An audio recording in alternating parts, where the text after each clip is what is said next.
highly efficient and dedicated teams are now on standby. Traffic officers, road safety and traffic inspectorate, they already involved in the coordination of possible road closures.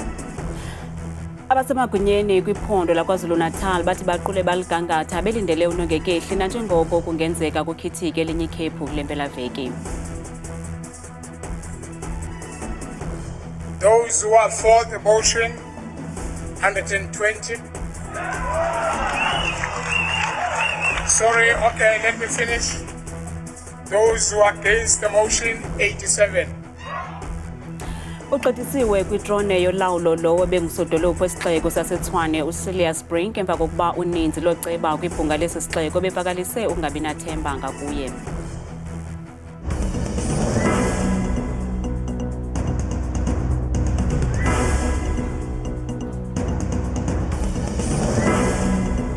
Sinamkeleke indaba zethu ngokuhlwanje ndambe ndodwa ndamba nophumza sikhumba noyitolikyo lwezandla Botani Msonsundu. Iziphathamandla zephondo laKwaZulu-Natal zithi ziliquleza ligangatho kulungiselela imozulu embi ezayo kule mpelaveki ukuya kwiveki ezayo. Umphathiswa wezothutho kweliphondo uSiboniso Duma uthemba koqhagamshelwano neziko loqikelelo lwemozulu iSouth African Weather Services kuphathelene nekhephu nemvula ezakuthwaxa liphondo kwakhona bamlungele unongekehli. Umphathiswa wezothutho kwiphondo laKwaZulu-Natal uSiboniso Duma unike incazelo ngendawo ezizakuntlithwa imozulu embi kwakhona kule mpelaveki. Yesterday we interacted with SA Weather Services. They informed us that KwaZulu-Natal will be affected by snowfall from Monday into Tuesday. They have singled out the following areas that will be affected. 1, Ladysmith area, Underberg, Drakensberg, Giant Castle and high surrounding areas. Uhlabele Mgama isithi sebe lakhe limlungele unongekehli wemozulu embi ekulindeleke ukuba intlithe kanobomi kwakhona eliphondo. We wish to announce that highly efficient and dedicated teams are now on standby. Traffic officers, road safety and traffic inspectorate, they already involved in the coordination of possible road closures. And this time we want to just close the road on time and we want to be strict when it comes to that. Okaduma ukwathe ulwamvila lwemozulu embi luvakala nakumazibuko eli nasisiseko sohlumo loqoqosho lwephondo nelizwe ngobubanzi yaye baza kumilisela ingqondo ekuvuseleleni iziseko zophuhliso ezithwaxe ngamandla kukukhithika kwekhephu kwiveki ephelileyo. Ukwabongoze uluntu ke ukuba lusithabathele ingqalelo esisilumkiso nakubeni benezicwangciso zokuthintela unongekehli. Iqela elikhethekileyo lamapolisa elityalwe eMthatha kwiphondo laseMpuma Koloni liphinde ladubula labulala abantu ababini abarhanelwa ngokuba ngonqevu ekholeleka ukuba bagrogrisa uluntu lwaseGaduka Cebokuhle eMthatha befuna imali yokhuseleko i-protection fee ngolwasemzini. Isithethi samapolisa kweli phondo uBrigadier Vukile Ntandane uthi abarhanelwa bavulele ngeembumbulu bejolise emapoliseni nto leyo ekhokelele koludubulwano. Bobabini abarhanelwa babhubhele kwindawo yeqhwayelo okubeka kwisihlanu inani lonqevu abayanyaniswa nesehlo esikumila kunje kweli phondo. Abahlali baseBroadwalk Urban Village eMidrand kwiphondo laseGauteng basaphengulula impahla zezindlu zabo emva kokuba behlaselwe ngumlilo. Ngamakhulukhulu iintsapho ezishiyeke zingenandawo yokufihla intloko emva kokuba isakhiwo bebehlala kuso sihlaselwe ngumlilo ngobusuku bangolwesibini kule veki. Ngamakhulukhulu amaxhoba asinde kumlilo oqhambuke kwisakhiwo sawo eMidrand. La maxhoba athi aziva engahoywanga kuba ngoku asokolela indawo yokuhlala. Lo mlilo usube ubomi wasetyhini oneminyaka engama-33. La maxhoba athi umnikazi wesi sakhiwo akabahoyanga. For us to go and sleep somewhere around the taxi rank is not safe for me, my child and my daughter, to be honest. And we are crying inside. You can't take my money all the time, and then when something like this happens, you are coming to tell me stories. Yesterday I ran around, I heard they were talking about the refund of 5,000 rands, but I couldn't even fill in the form because I was running around. My mom suffered from the smoke inhalation. With her heart disease, I had to prioritize her health. Amanye amaxhoba aphulukene neempepha zawo ezibaluleke kakhulu. I am a foreigner. I travel from Ghana to come this side. I have my passport. I have my baby have a passport. My wife have. Now everything is burning. Everything is burning. It's bad. Now, if a police people, they stop me now, they're going to get me arrested because I don't have anything. Ingqonyela yezizindlu iphendule yenjenje. We as the managing agents were authorized to arrange hotel rooms for 125 people across 3 hotels in Midrand, which we did. The next morning, being yesterday morning, we, under the authorization of the landlord, were authorized to issue each tenant back their deposit, which is approximately 5,000 rand. La maxhoba amemelela kumasebe karhulumente afana nesebe lemicimbi ekhaya ukuba angenelele ukuze benzelwe izazisi ngokukhawuleza. Unikwe uphumaphele esikhundleni usodolophu wesixeko saseTshwane nobelilungu le-DA uSilius Brink namhlanje kwiseshoni bebanjelwe kwibhunga lesi sixeko namhlanje by 120 oceba bemibutho equka i-EFF, Action SA kunye ne-ANC nabathe bayalixhasa inyathelo lokushenxiswa kukaBrink esihlalweni ze abayi-87 bathi bayalikhaba elinyathelo. Umbutho we-ANC utyhola ngelithi lokaBrink usilela ukulungisa iziphene namabatha agqubayo kulo masipala kuqukunikezelo lwenkonzo. I've been given a lifeline. Brink is out, who has been behaving like a racist, who didn't care about our people. So today is historical, really. We really believe that the new leadership of Tshwane will change the outlook of Tshwane. This relationship with the DA really has been really very painful, very toxic. And we lived under an illusion as Action SA that DA will change and embrace the new democratic South Africa. Unfortunately, we found them to really be dishonest. Unjengalwazi Owen Skay weYunivesithi yaseRhodes eMakhanda eMpuma Koloni uthi onke amaqela abandakanyekana njengoko imbali yeli lizwe ibonisa ukuba amaxesha engcinezelo ayegcwele inkohlakalo engenalusini. Unjengalwazi bephefumla emva kokuba umbutho we-EFF uvakalise ukuba uyasivuselela isiphakamiso sawo sango-2020 sokuba onke amaziko aqulethe imbali yeli makatshintshwe amagama engcinezelo kusetyenziswe amagorha alwela inkululeko encanyulwayo kungoku nje. Lo watsho umemelela ukuba iYunivesithi iRhodes ibizwe ngoSteve Biko. Untsikinoyiya uyanaba.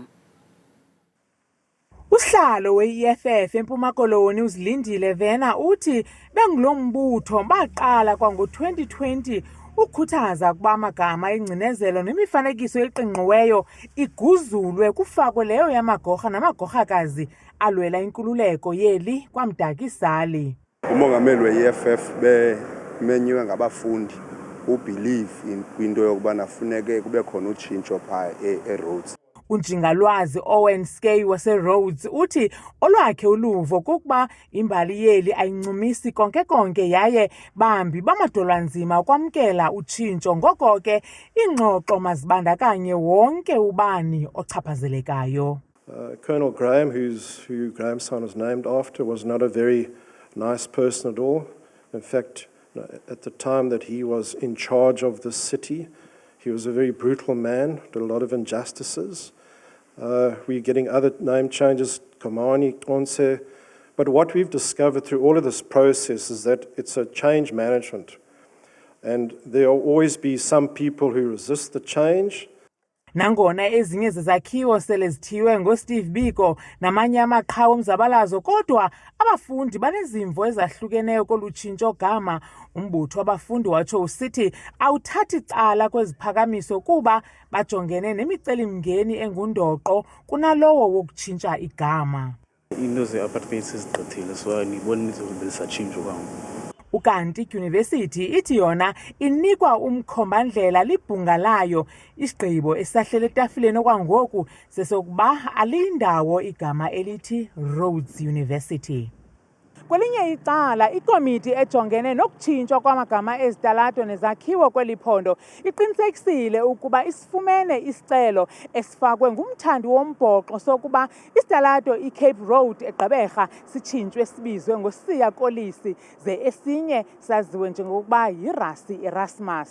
Kwindaba zethu kuChannel 163 oziphathelwa yiNewsroom Africa, Ndinguntsiki Noyiya eMakhanda eMpuma Koloni. Usanele Qwabe noyinzalelwane yase-Richards Bay ligcisa elineminyaka engama-28 ubudala nozinze eThekwini. Uzenzele abakhe onopopi ababizwa ngokuba yi-Kind Kid ekhuthazwa zinkumbuzo zobuntwana. uQwabe uthi usebenzisa abanopopi nabayilwe ngokukodwa ukumela nokuvakalisa amazwi abantu abamnyama nawabo bebesoloko bejongelwa phansi. Lenzalelwane yase-KZN uSanele Qwabe unesidanga se-honors kwi-information design nawasifumana kwisikolo sobugcisa kwiYunivesithi yasePitoli. Uthi oko kwathi kwatshintsha indlela ajonga ngayo opopayi, nto leyo eyamkhokhelela ukuba ayile onodoli ngelinge lokubonakalisa iinkumbulo zakhe zobuntwana. Ngafunda ukuthi ama-design principles anjani, mase kufika kwizinto ezifana ne-branding, basically ama-guidelines ukuthi i-design yini. But in terms of ama-toys, it's just something that ngaba nayo from a long time ago. uQwabe ukwanguye nomdidiyeli wemiboniso bhanyabhanya emifutshane, nto leyo eyenza umboniso wakhe udlalwe kumazwe afana nePoland, ePortugal naseBrazil. Uthi ngenxa yothando lomsebenzi wakhe, ukuvelisa unodoli omnye kumthatha nje usuku. It starts with mina designer kwi-programming, and then to another program. Usually a toy would take like about 12 to 24 hours to make one. And then after that, mase prepare, ngayisenda, mase ngayipenda. Ephefumla ngomba wonqongophala kwabantu abamnyama bayila onodoli, uthi akakafumani inkxaso ngezezimali kwiinkampani kwaye unomnqweno wokusebenza neenkampani ezinombono omnye naye. Futhi umsebenzi wakhe uboniswe kwiindawo zamagcisa, i-Arts Gallery ukutsho. Ufuna ukungena in the gallery space because ama-toys, I don't see it as into that's like an everyday thing. It's more of ama-artwork, yabo? Nama-museums now, I'm open to it. Yeah, ukuthi nje ngifuna umsebenzi uphile kulezi ndawo lezi kumele uphile kuzona. Uqukumbele ngelithi ingamonwabisa ngakumbi into yokwenza ilizwe loMzantsi Afrika lizingce ngaye kumaqonga amakhulu. uSanele ulungiselela ukubonisa umboniso wasesihlangalaleni wonodoli bakhe noza kubanjelwa eKrugersdorp ngomhla we-13 ka-Oktoba nobizwa ngeGood Neighborhood.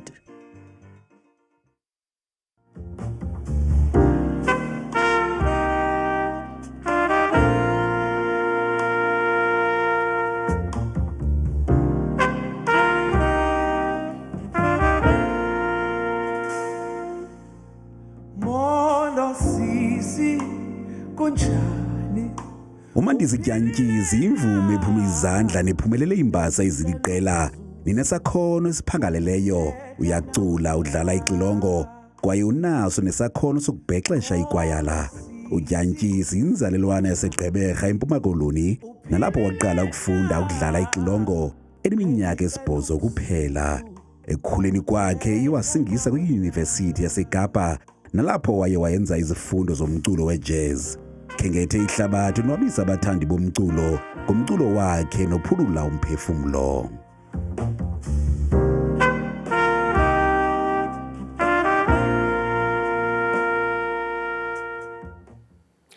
Ukanti isiqhagamshelana naye ngqo uMandizidyantyisi ngoZoom.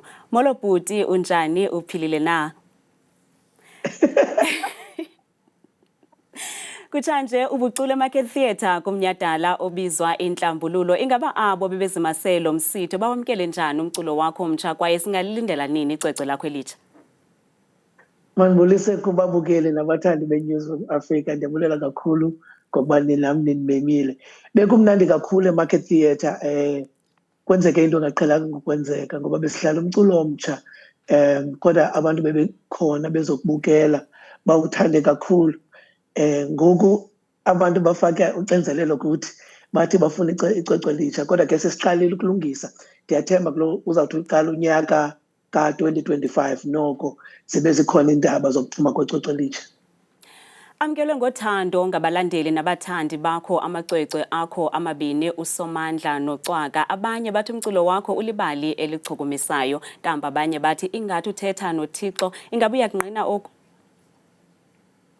Umculo wami uyaphila ngoba ndiubhala ngobomi bam, ndibhala ngezinto nami endidlule kuzo nezinto abantu endibaziyo nesizwe ngokubanzi sidlule kuzo. Kuyabaluleka uba xa sibhala umculo sibhale ngezinto esizaziyo nezinto esizivileyo nathi khona ukuze uthi xa useqongeni uthethe into oyiphilileyo nawe. Umculo wakho Mandisi kwakhuthazwa ngumculo wecawa nowesintu. Ingaba kutheni kubalekile kuba siwugcina uphila umculo wesintu, kwaye kutheni kubalekile kuwe ucula ngolwimi lwenkobe? Andingomntu kuba ndicule ngolwimi lwam. Iingcinga zam kuye kuthiwe ulwimi luncancebeleni. Ibalulekile ke ngoku loo nto leyo kuba ibali lam ndilithethe okanye ndilibalise ngolwimi lwam khona ukuze abanye, ngoba eyona nto endiyibonayo yokuba siyaphulukana nolwimi lwethu. Kubalulekile okokuba ke sishiyele aba baze emva kwethu ngoba nathi silufumene olu lwimi luphelele. Salithatha, salithanda, lwasenza aba bantu singabo. Kuyabaluleka ke nathi sibabonise abantwana abancinci nabantwana bethu abantu abazayo ukuba olu lwimi lusithi, ngaphandle kwalo akho nto sinoyenza. Siyayazi ukuba umculo wakho wonwatyelwa kwihlabathi ngokubanzi. Ingaba lalikhona ixesha apho mhlawumbi wawunexhala lokuba abanye abantu abazowuthanda ncam umculo wakho njengoko ucula ngesiXhosa?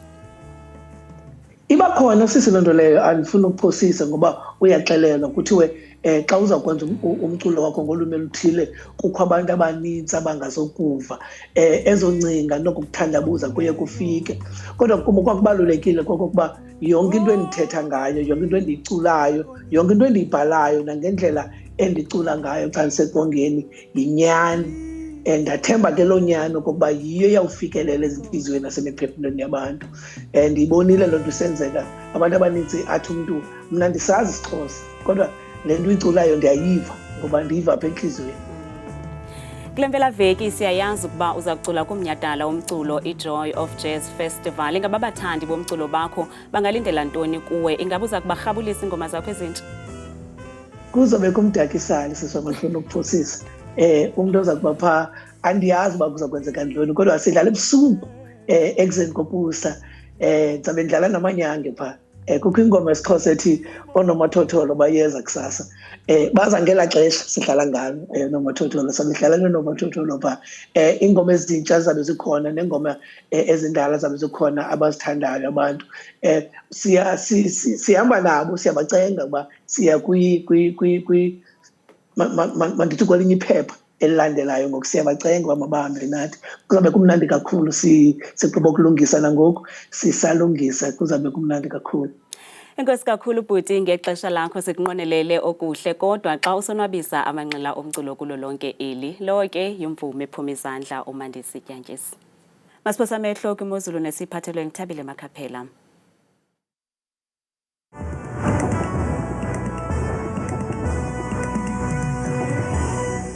Kakhulu ke Qwathikazi noMamzango ezindabeni, ndiyakubulisa nawe mbukeli wami ekhaya, ndikwamkele bethuna kwiqonga lam lemozulu. Mna ke igama lam nguThabile Makhaphela, inzwakazi yaseBathenjini eyakutshanje imozulu ke bethuna yenjenje.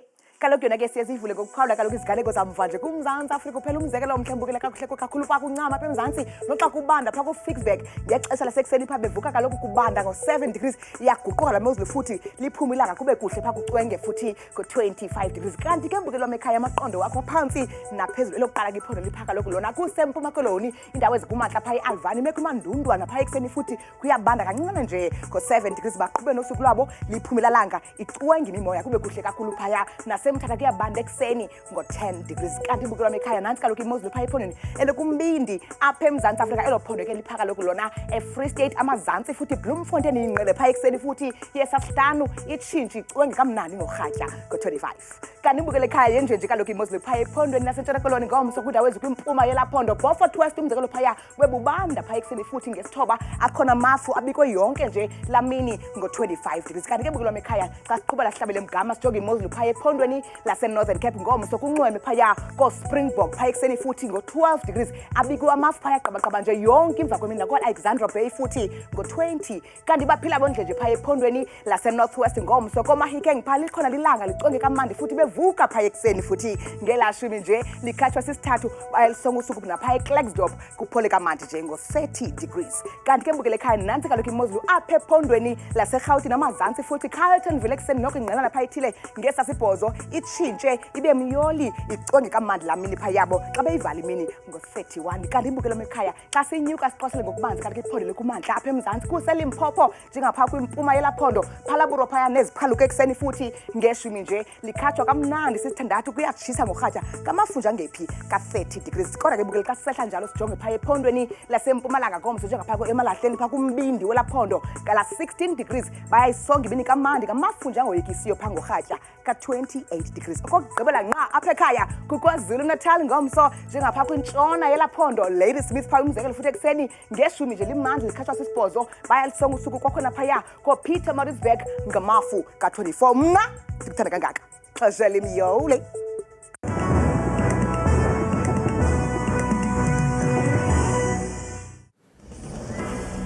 kamnandi mawethu.